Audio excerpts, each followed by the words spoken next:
อันตะกี้หันน้องเอาพัวอยู่ไสน้องอยู่บ้านไก่ซ้อนบ้านไกซ้อนใกล้ๆนี่บ่แม่นกลายไปทัดเทศบ้านไกซ้อน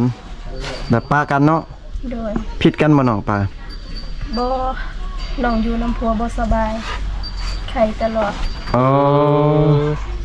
น้องเวลาอยู่เฮือนเขาแหละเป็นไข้เป็นหยังเนี่ยแม่นอ๋อป่วยบ่เศร้าปวดหรอกบ่เศร้าแม่น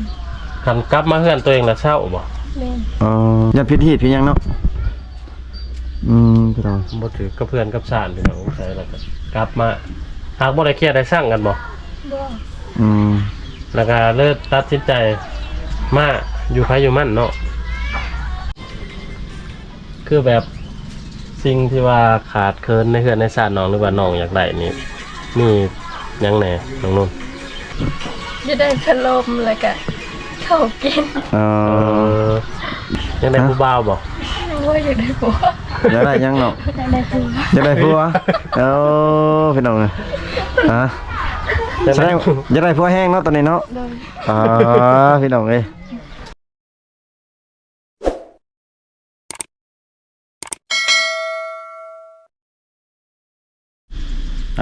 ทักทายสบายดีพ่อแม่พี่น้อง FC เบิร์ดสุโขสุคนนะพี่น้องเนาะมื่อนี้บ่าวไทยมาหาน้องสาวอาจจะประมาณน้องสาวนิ่งเนาะพี่น้องเนาะแต่ก็มีหมู่ของเพิ่นพี่น้องเอ้ยเพราะว่าเจอน้องสาวเพิ่นแต่ดนเลยล่ะพี่น้องเนาะก็ได้ถามน้องว่ามาถ่ายได้บ่เนาะน้องเพิ่นว่าได้ก็เลยพาทีมงานเฮามา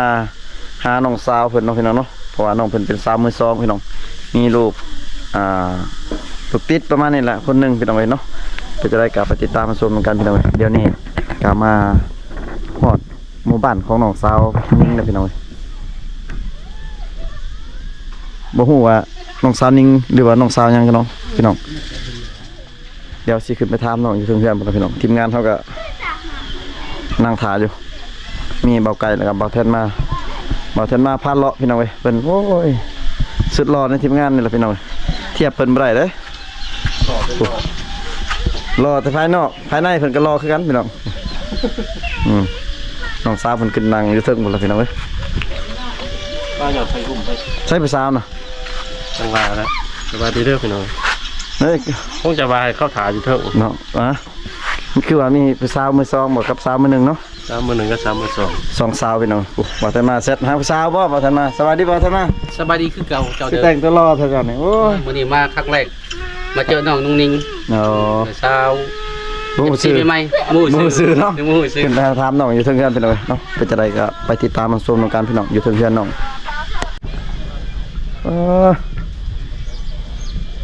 มาเจอน้อง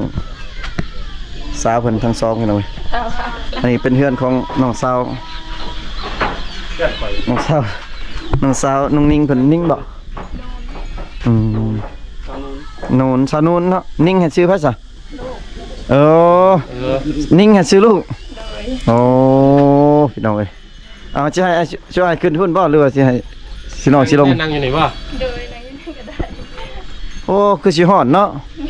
ว่าน้องเพิ่นว่าฮ้อนแฮงพี่น้อยเพราะว่าอากาศฮ้อนแฮงพี่น้องเอ้ยสาวมังกรพี่น้องสาวนูนลูกน่ะชื่อนิ่งนุ่นนิ่งมัดพ่อได้ชื่อนิ่งบ่พ่อชื่อทิ้งพ่อยังบ่มีครับพ่อยังบ่มีก็สาวกับ2ขึ้นอยู่เทิงเฮือนบ่ไกลเป็นเทิงบ่แลบอลสะดวกสบายเนี่ยพี่น้องเว้ยก็อนุญาตขึ้นเทิงเฮือนของน้องก่อนน้องสาวนางบ่คือปุ๊บนั่นน่ะย่านบ่พี่มานั่งพี่เต้วันนี้จะออก27นี่สิออก27นั่นนี่มีหมู่คนนึงไปหน่อยมาน้องสาวช่วยบ่แม่นอันนั้นนะช่วยกับคนคือกันติแม่นเป็นจังได๋สิได้มีแฟนนะเขาเสิร์ฟกับผู้บ่าวมาเด่นได้แล้วโป๊ะผู้บ่าวบ่มาแล้วมานั่งอยู่พี่น้องเอามาโอ้น้องสาวเพิ่นออกมาเลยน้องนี่มันนั่งใกล้ๆนี่นั่งใกล้อ้ายนี่นั่งไปได้นั่งน้องสาวเพิ่นก็ออกมาน้องผู้ชายน้องยังน้องนางบ่ เรียกบังง่ายหน่อยติเรียกบังเกาะง่ายหน่อยติน้องสาวนางอันนี้แม่นน้องสาวหยังก่อนเนาะ โนน น้องสาวนูน สาวโนน น้องสาวนูน แต่ลูกน่ะชื่อหยังชื่อนิ่ง ลูกชื่อนิ่ง นุ่นนิ่ง สาวนิ่ง แสดงว่าอันน้องนูนนี่เป็นสาวมือสองเนาะหรือว่า สาว สาวไม่ห่างจากสลักคือเฮาเนาะแม่นบ่น้อง เดินเนี่ย จักปีแล้วน้อง 19 19ปี เบิ่งคือว่าฮักกับ15 19ปีแสดงว่าน้องเอาพวดยังน้อยเนาะ แม่น เอาพวดจักปีเนาะ 15 ปี ปอเอาพวดแต่15ปีได้ลูกคนหนึง โดน 16ลูกน้องจักปีล่ะ 3 ปี 3ปีแสดงว่าพอแต่ประมาณ 2,000เท่าไหร่ 15 2,020บ่ 2,000 แม่นบ่น้องนิ่ง 2022 2022โสดมาแสดงว่า4ปีแล้วเนาะ สวดมาดนแล้วเนาะ โดน ตอนนี้มีผู้ลมอยู่บ่ตอนนี้ บ่มี บ่มีอยากได้อยู่บ่ผู้ลมน่ะบ่อยากได้อยู่บ่ อยากได้ อยากได้ อยากได้พอเนาะพอน้องนิ่งเนาะ โดน อยู่ในทีมงานจ้านี่มีบ่น้องมักจิตใจผู้ใด มีอยู่บ่หรือว่าบ่มีถ้าบ่มีแล้วถามเอา FC FC เบิ่งไลน์อยู่นี่เพิ่นเบิ่งได้มักอยู่บ่ FC เอาลมได้บ่ FC คนไทยได้บ่ลมบ่ได้ โดน ลมบ่ฮู้ภาษาเนาะ แม่น อืมแสดงว่าลมนี่ลมได้แต่ว่าเว้าบ่เป็นซื่อ แม่น ๆเออ แต่เพิ่นว่ามันฮู้จักอยู่บ่ซั่นฮู้จักบ่ซื่อว่าเท้าที่เข่าแล้วบ่จังนั่นนะประมาณมันมีอยู่ในโทรศัพท์อย่าว่าน้องเล่นโทรศัพท์อยู่ก็สิเป็นอยู่เนาะ ความหมายที่น้องเว้านี่บ่แม่นว่าน้องว่าบ่มักมันบ่าวไทยแต่ว่าเพิ่นว่าเพิ่นลมบ่เป็นอันภาษาหันซื่อ เพิ่นบ่ฮู้จักหลายว่าสิซะ ๆแม่น บ่น้องกลับมาอยู่บ้านนี่ได้จักปีแล้ว ได้3 ปี 2-4 ปี ปกติคือผู้บ่ายเป็นแต่ละบอลน่ะยินเขาว่าแบบเป็นผู้สาวไม่ห่างเลยเขาว่าได้ผัวไหวแบบน้องคือยังบ่ได้ปานนี้ บ่แม่นเลือกบ่ บ่ น้องเลือกหลายบ่จ้ะ บ่มีใครเอา คือตะกี้หั่นน้องเอาผัวนั่นน้องไปอยู่นำผัวบ่ แม่น อ๋อแล้วก็ปะกันแล้วเขาจะมาส่งบ่ กับเอง กลับเองย่างมาเอง บ่อ่านมาครับ อ๋อ เขาบ่ได้มาส่งเนาะ ส่วนลายอยู่ในเขตนอกนี่คืออันสามีห่างท่านนั้นก็ย่างมาเองเนาะพิสดารเนาะ คือเราว่าเขาบ่ได้มาส่งเลยแล้วก็บ่ได้เสียหยังแม่นบ่แบบ บ่ายเว้ย ปะกันแบบสบายเอาสบายแบบปะสบายเนาะจะหน่อย นั้นเขาแต่งยังคักแน่บ่ตรงนู้น แม่น ไปอยู่หันได้จักปีไปอยู่หัน 2 ปี ไปอยู่นั่น2 ปีพี่น้องเลยแต่ได้กลับมาอยู่เพื่อนเก่า บัดน้องสาวนางนี่ซะมีผู้บ่าวหรือเปล่าฮะเคยล้มผู้บ่าวหรือว่าบ่าวซ้ำนี่เนี่ยเคยล้มได้หรือบ่ ลมแล้ว อายุจักปีแล้วนี่บ่เนาะ เราจักปีแล้วนะ จักปี15 ปีแสดงว่าล้มบ่าวแล้วเนาะ แสดงว่าตอนน้องแต่งงานประมาณ3เท่านี่เนาะ แม่น ฉันเอาเป็นหมู่กันบ่ เป็นไอ้น้องกัน เป็นไอ้น้อง เราเป็นลูกของน้าสาว ลูกของน้าสาว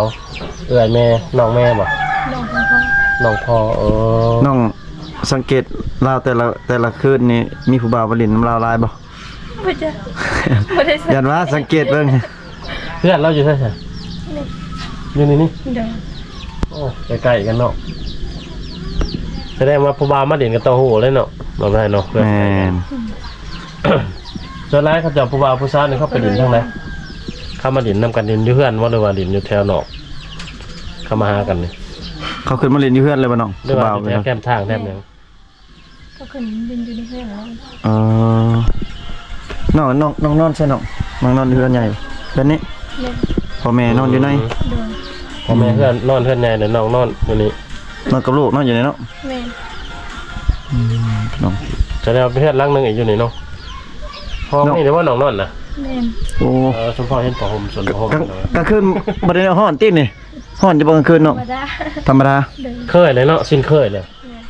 อื มีพัดลมมาอยู่ไหนนะ บ่มี บ่มีพัดลมเลย เดิน พอตัว ขนาดนี้เลยทางกระชี้กับต่ำๆเนาะ คือสิอัพแห้งเลยพ่อพี่น้องบ่มีพัดลมแป้นก็อัดแจ็บ แบบลมเข้าบ่ได้เลยนะ กัน ยาม ข ห โม นาวย เนี่ยก็จะมาหนาวปานใดเพราะว่าเลือดล้างต่ำไม่ต้องเลยกันยามห่อนที่จะห่อนขนาด ฉะน้องกลับมานี่ มาอยู่นำพ่อแม่นี่สุดท้ายฉะน้องเฮ็ดเวียกหยังหาเงินหาค่ำบ่ได้เฮ็ดบ่ได้หาบ่ รับจ้างให้เขา รับจ้างงานหยังเนาะ โลกมันน้ำเขา เออ ไปรับจ้างกลมั่นเนาะ วัน เท่าไรเขาจ้างนะมั่นเท่าไร วันละ80 เอา ถูกเนาะ อยู่นี่เนาะ อืม ก็ว่าเขตเดือนวันละแสนเนี่ยได้100,000 100,000ปลายเลยป่ะจ๊ะ แม่ถูกเนาะอยู่นี่เนาะน้องเคยไปเฮ็ดเวียกแบบอยู่สวรรค์บ่อยู่ตัวเมืองใหญ่บ่บ่เคย เคยหลังจากที่กลับมาแต่เฮือนพัวแล้วก็มาอยู่เฮือนนี่เลยบ่ได้ไปใช้เนาะ เดิน น้องบ่คิดจะไปป่ะจ๊ะ อยากไปอยู่แต่ละลูกน้อย อืม กันสิป้ากับพ่อแต่คิดฮอดเนาะลูกฮักก็3 ปีพี่น้องเลย ลูกน้องอยู่ลุมมาแหละผลนั่ง น้องเคยเข้าโรงเรียนบ่น้องเข้าโรงเรียนบ่ตะกี้ แม่น เข้าฮอดมอใด อยู่บ่หอดหมอซ้ ปห้า ปหาเขาใช่มันช่วงเลยสิ ครูยังสอนตะกี้เจออยู่บ่ ำจนก่อน เออ โอ้ได้นี่รับย้ายไปอยู่ปมใหม่แม่นบอกว่า แม่นบ่พอได้อ่านออกเขียนเป็นเนาะไปให้ฮ้อน ไม่ บ่ ใช่แต่ห่อนบอก เมื่อย เชิญ แต่ว่าเพิ่นมีผู้บ่าวหรือเปล่า เคยลมผู้บ่าวแล้วเนาะซ้ำนี่พี่น้องเอ้ย พอเป็นเรื่องปกติเลยมาได้เลยเพราะว่าในเขตชนบททางนี้ประมาณ14-15ชนแล้วเขาเอาผัวเนาะตรงนู้นเนาะ แม่น คันประมาณ18-19เด้เอาบ่เขาเอาคือกันบ่ เอาคือกัน เออ 18 19ก็ซ้ำน้องนะพี่น้องเอ้ยแต่ว่า คือบางเขตนี่ว่า18 19ปีนี่คือว่าเฒ่าแล้วว่าซั่นธรรมดาปกติเฮาธรรมดาเนาะ กำลังเป็นสาว กำลังขึ้นใหม่ ไล่บอกผู้สาวบ้านนอกเลยอือ หลาย คือบ่เห็นเขาเดี๋ยวนี้เขาไปใช้เวลา เขาไปเฮ็ดเวียนเลยเพิ่นจุกเพิ่นหั่นเด้ เออ เขาซื้อเบียกกับมือนั่น อ๋อง านดอกหมดยัง นี่ สมองสมัยไกลมากโตตังเต็มอยู่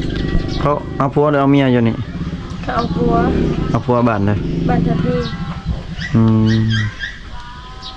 น้องบ่ได้ไปช่วยเวียกเขาบ่ เมือง อืม ภาพเนี่ยคือว่ามาเห็นน้องตำโหกอยู่น้องก็ตำเป็นบ่ เป็น อืมตำสินเนาะบ่ได้ตำคล้ายบ่สนุก บ่ ตำใส่เอง แม่น เอออย่าว่าตำคล้ายเพื่อได้เงินมาซื้อขนมข้าวต้มให้ลูกให้เต้าบาดเงินซื้อขนมเลยสามารถได้ใช้ซื้อให้ลูกนะ ไก่อันเซ่อยู่บ่ เสก ไก่บ่บ่มีบ่ มีแต่หวย แค่นั้น มีแต่หวยบัดไปหากินได้ไสบ่ได้เคยไปหากินบ่อยู่ตามห้วยตามเซ่ หากินตำห้วยนั่นแหละ หาซ่อน สอนเลย อืม ตอนเก็บผักเก็บหญ้าเนาะอาหารรักกินยังในเหือนเนี่ย ยังไม่ทันได้กินข้าวเที่ยง ยังไม่ได้กินข้าวเที่ยง บ่แบบแต่ละมื้อนะหลักๆแม่นสิน้องกินอาหารหยังหลาย กิน กว่า ต ห ล มู่ อดตลอดนะ หน่อไม้ อ๋อน้องใหม่กำลังออกได้เลยเนาะ แม่น อืมน้องใหม่กำลังออกพี่น้องไปหาตามไห้เด้อเนาะไห้จุดใหม่แมันบ่ แม่น อืม คันบ่มีหน่อไม้ได้กินนะคันบ่มีหน่อไม้ ไปหาพักเลย หาผักมาลวกจำแจวเนาะ ขนาดกินผักหักหน่อไม้ก็ยังงามพี่น้องเอ้ยก็เชิญว่าสิอยู่ในเมืองแบบกินอาหารดีๆเนาะโอ้พี่น้องเอ้ยบ่อยากพัฒนาเลยเนาะเรื่องความงามนี่บอกเลยพี่น้องเอ้ยขนาดเป็นสาวมือซองนั่นนี่พี่น้อง คือในเหือนน้องเนี่ยเฮ็ดให้จักบอล ส่งบอล 2บอลมีผู้ชายบ่ มีอ้ายผู้หนึง เอาเมียแล้วบ่เมีย ยังบ่ได้เอา โดย อ้ายก็ยังอยู่นี่ แม่น แสดงว่าหลายคนในเฮือนเนาะ โดน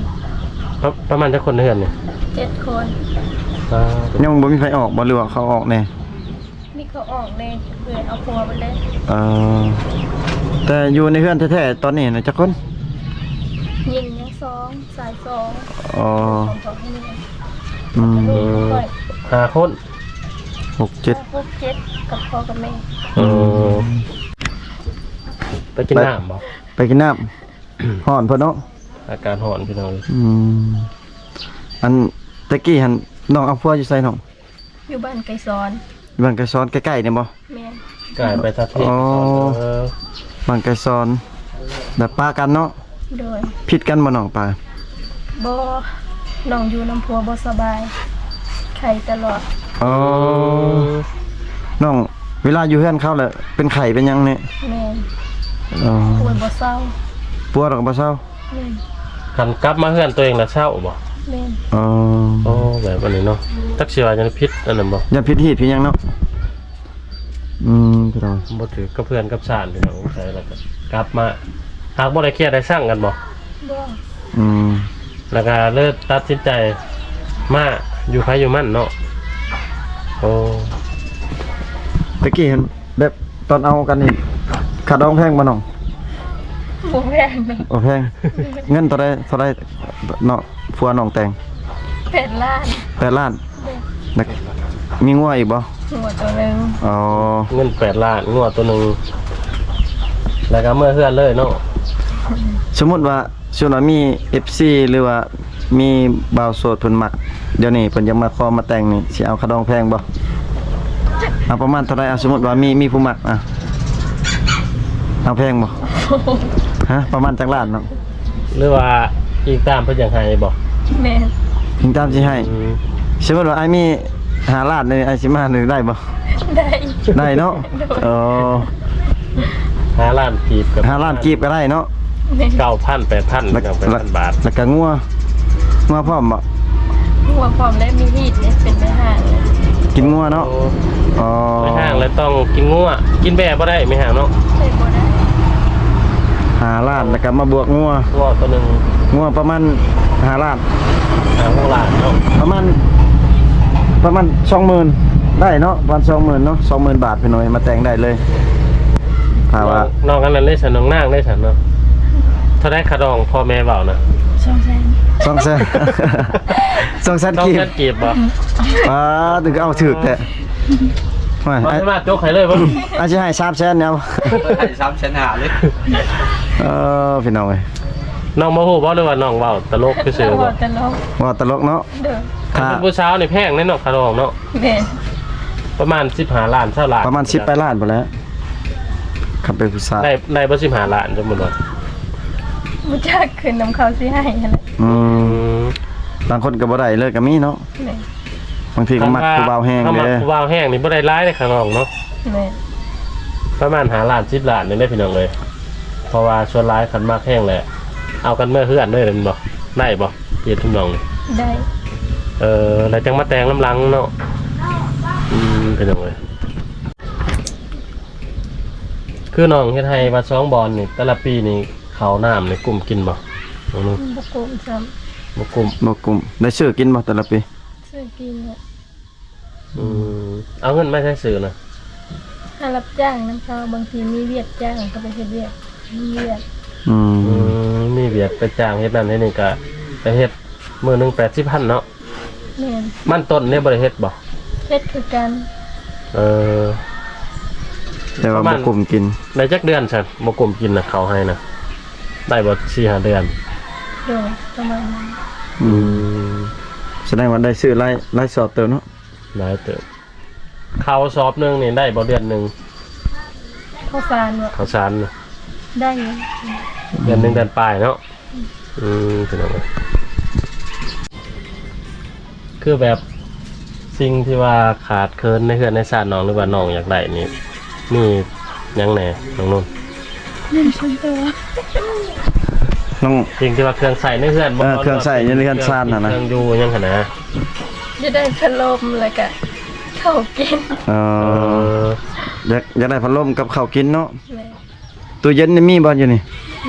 มีแล้วตู้เย็นเนาะอยู่เพื่อน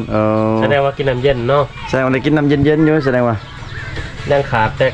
เขากินกับ ข้าวกิน พาล่มพี่น้องเพราะว่าคือว่าของน้องก็ตำๆหน่อยๆเนี่ย ลักๆ ไก่ช่างกะชี หลักๆก็คือข้าวเนาะข้าวแล้วก็พัดลมพี่น้องเอ้ย บ่ได้เขา อืม ได้พาล่มก็ยังดีเพิ่นว่าพี่น้องเอ้ย น้องสาวอันนั้นได้ซะน้องสาวนางเด้น้องอยากได้หยังน้อง ยังได้ผู้บ่าวบ่ ว่าอยากได้ผัว อยากได้หยังน้อง อยากได้ผัว อยากได้ผัวพี่น้องเอ้ยฮะ ยัง แสด ได้ งอยากได้ผัวแห้งเนาะตอนนี้เนาะ โดย พี่น้องเอ้ยน้องเพิ่นว่าจะได้ผัวแห้งเพิ่นเนาะสิ่งสับได้ว่าสิ่งตัวอื่นน่ะค่อยว่ากัน คือข้าวน้ำสัมปลา คือว่าแล้วเลยเนาะ คันได้ผัวก็ข้าวน้ำสัมปลาก็ค่อยหาเอง พี่น้อง ถือว่า ก็ตามนั้นพี่น้องเอ้ยเนาะ